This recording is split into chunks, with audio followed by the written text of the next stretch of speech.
पहिल्या वर्गापासून राज्यातील शाळांमध्ये मुलांना 2 भाषा शिकवाव्यात की 3 भाषा शिकवणं उपयुक्त आहेत या मुद्द्यावरून राज्यात मोठा राजकीय वाद निर्माण झालेला आहे. मात्र त्या संदर्भात जे बाल मानसोपचार तज्ज्ञ आहेत त्यांना काय वाटतं आणि मुलांची खरोखर क्षमता कशी असते या विषयावर बोलण्यासाठी आपल्यासोबत नागपूरचे प्रख्यात बाल मानसोपचार तज्ज्ञ डॉक्टर निखिल पांडे सर आहेत. सर, पहिल्या वर्गापासून 2 भाषा शिकवाव्यात की 3 भाषा, राजकीय वाद सुरू आहे.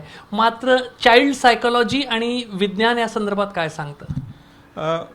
कसं आहे, आपला जो ब्रेन असतो ना, लहानपणी तो डेव्हलपिंग असतो आणि डेव्हलपिंग ब्रेनमध्ये न्यूरोप्लास्टिसिटी खूप जास्त असते. म्हणजे आपला मेंदू खूप जास्त फ्लेक्झिबल असतो. त्यामुळे लहान वयामध्ये आपण जास्त भाषा शिकू शकतो. त्याच्या क्षमतेवर काही परिणाम होत नाही. उलटं याच वयामध्ये आपण मल्टिपल लँग्वेजेस शिकणं, भाषा शिकणं आपल्यासाठी सोपं असतं. न्यूरोप्लास्टिसिटी जे तुम्ही म्हणताय म्हणजे एक नवीन गोष्ट शिकून घेण्याची क्षमता त्याची? हो, न्यूरोप्लास्टिसिटीमध्ये काय असतात, मेंदूमध्ये जे आपले न्यूरॉन्स असतात, मज्जातंतू असतात, त्यांच्यामधले जे कनेक्शन्स असतात ते फास्ट डेव्हलप होत असतात. एका वयानंतर ते डेव्हलप होणं अगदी स्लो होऊन जातं आणि उतार वयामध्ये ते बंद होतं. पण या वयामध्ये ते डेव्हलप होत असल्यामुळे नवीन कनेक्शन्स, आपल्याला नवीन कुठलाही कन्सेप्ट शिकणं, भाषा शिकणं हे अगदी सोपं असतं. त्याच्यामुळे लहान वयामध्ये मुलं नवीन नवीन भाषा शिकणं त्यांना सगळ्यात जास्त सोपं आहे. पण असं म्हटलं जातात की कन्सेप्ट्स जे आहेत, कुठल्याही विषयासंदर्भातले जे कन्सेप्ट्स असतात ते सर्वात जास्त मातृभाषेमध्ये क्लिअर होतात. हो, हे पण तेवढंच खरं आहे. त्याच्यामुळे मातृभाषा आपल्याला सोडायचीच नाही आहे. कुठलेही क्लिष्ट जे कन्सेप्ट असतात त्याच्यामध्ये सांगण्याचे शब्दवारी असेल किंवा अजून काय असेल ते आपल्याला मातृभाषामध्ये शिकून घेणं सोपं जातं, ते लक्षात ठेवणं पण सोपं जातं आणि त्याच्यामुळे आपल्याला विचार करण्याची क्षमता आणि ती डेव्हलप होण्यासाठी पण मदत मिळते. त्याच्यामुळे मातृभाषा आपल्याला निग्लेक्ट करायचीच नाही आहे. पण ज्ञानसंपदा दुसऱ्या भाषांमधली पण मिळवण्यासाठी जर आपण नवीन भाषा शिकत असू, त्यातनं आपल्याला नवीन दालनं जर उघडत असतील तर मला वाटतं त्याच्यासाठी काही हरकत नसावी. कारण आपण जेवढ्या नवीन भाषा शिकू, नवीन प्रकारची पुस्तकं वाचू, त्या भाषांमधलं शब्दसौंदर्य किंवा त्यातलं वाङ्मय पाहू, तर तेवढी आपली विचार क्षमता ही प्रगल्भ होईल आणि आपल्याला त्यांनी मदतच होणार आहे.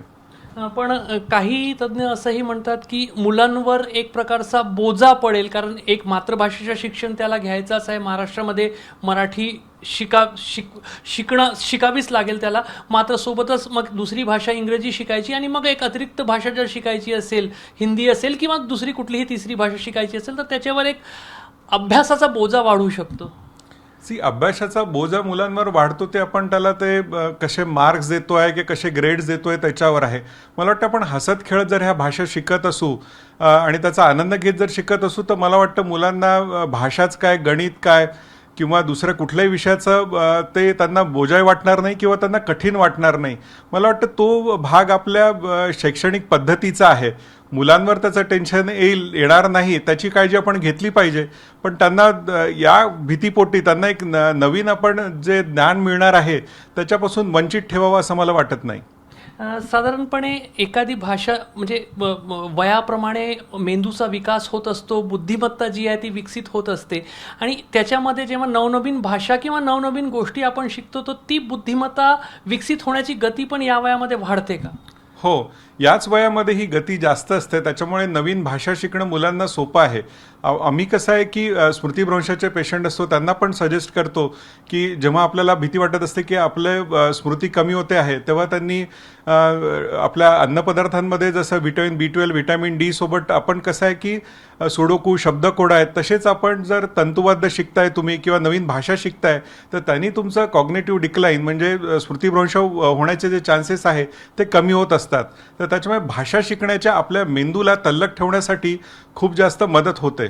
म्हणजे नवीन भाषा जर कोणी शिकत असेल, उतार वयामध्ये सुद्धा शिकत असेल तर त्याला जो एक स्मृतिभ्रंश होतोय तो त्याची गती कमी होते. हो, तो आपण डिले करू शकतो, आपण तो रोखू पण शकतो. आणि याला अगदी आपण विपरीत जर याचा विचार केला की लहान वयामध्ये नवीन भाषा शिकत असेल तर ती बुद्धी विकसित करण्याची गती वाढवेल. हो, त्याच्यामुळे बुद्धी विकसित पण होणार आहे, तुमची विचारसरणी पण त्याच्यामुळे प्रगल्भ होणार आहे आणि त्याच्यामध्ये कसं आहे ते मल्टीटास्किंग करण्यासाठी आहे, फोकस करण्यासाठी आहे किंवा ब्रेनचे आपण एक्झिक्युटिव्ह फंक्शन्स म्हणतो त्याच्यामध्ये पण याच्यात मदत होणार आहे. कारण की मुलांना एका लँग्वेजवरून दुसऱ्या लँग्वेजवरून शिफ्ट होणं आहे, तिथे फोकस ठेवणं आहे, ते कॉन्सन्ट्रेशन सस्टेन करणं आहे, हे त्यांच्या मेंदूला लवकर जमणार आहे. त्यांच्यामुळे त्यांचा मेंदू तल्लख होण्यामध्ये याच्यात मदत होईल असं मला वाटतं.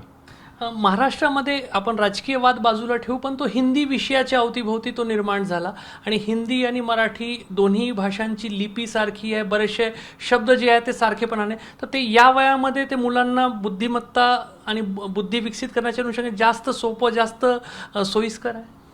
हो, निश्चितपणे. कसं आहे की संस्कृतपासून आलेल्या भाषात आहे, मराठी आहे, हिंदी आहे, कन्नड आहे. त्याच्यामुळे कसं आहे की त्यांच्यामध्ये साधर्म्य बरंच आहे. त्याच्यामुळे मला वाटतं त्यांना नवीन या प्रकारच्या भाषा शिकणं तर जास्त सोपं जाईल असं वाटतं.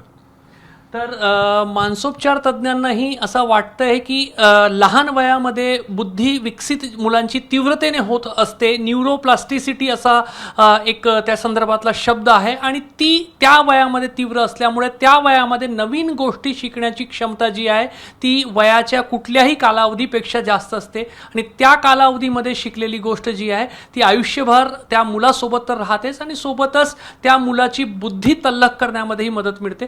त्यामुळे या संपूर्ण 2 भाषेचा किंवा 3 भाषेचा वाद जरी होत असला तरी त्याला या दृष्टिकोनातूनही पाहणं आवश्यक आहे. कॅमेरामॅन अतुल हिरडेसह रजत वसिष्ठ, एबीपी माझा, नागपूर. एबीपी माझा, उघडा डोळे बघा नीट.